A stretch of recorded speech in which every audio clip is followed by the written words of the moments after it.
Heroine Trisha నటుడు మన్సూర్ అలీ ఖాన్ వివాదం ఇండస్ట్రీలో తీవ్ర చర్చనీయాంశమైంది. లియో ప్రమోషన్స్ లో భాగంగా మాట్లాడిన మన్సూర్ త్రిషపై అసభ్యకర వ్యాఖ్యలు చేశాడు.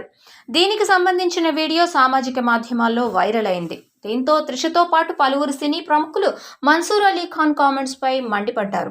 మెగాస్టార్ చిరంజీవి, ఆర్కే రోజా, నితిన్, లోకేష్ కనగరాజు, మాళవిక మోహనన్, ఖుష్బూ, సింగర్ చిన్మయ్ మన్సూర్ వ్యాఖ్యలపై తీవ్ర అభ్యంతరం వ్యక్తం చేశారు. త్రిషకు సపోర్ట్గా నిలిచారు.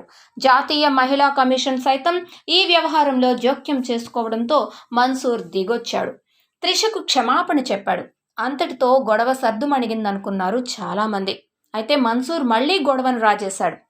2 రోజులు సైలెంట్గా ఉన్న ఈ నటుడు త్రిషతో పాటు ఆమెకు మద్దతుగా మాట్లాడిన చిరంజీవి, ఖుష్బూలపై పరువు నష్టం దావా కేసు వేశాడు. తనను అనరాని మాటలు అన్నారంటూ ఏకంగా హైకోర్టును ఆశ్రయించాడు. తాజాగా దీనిపై విచారణ జరిపిన న్యాయస్థానం మన్సూర్కి మొట్టికాయలు వేసేలా తీర్పు ఇచ్చింది. మీకు గొడవల్లో తలదూర్చడం బాగా అలవాటైపోయింది. ప్రతిసారి ఏదో ఒక విషయంపై వివాదం రేకెత్తించడం, ఆ తర్వాత నేను అమాయకుడిని అనడం మీకు బాగా పరిపాటిగా మారింది.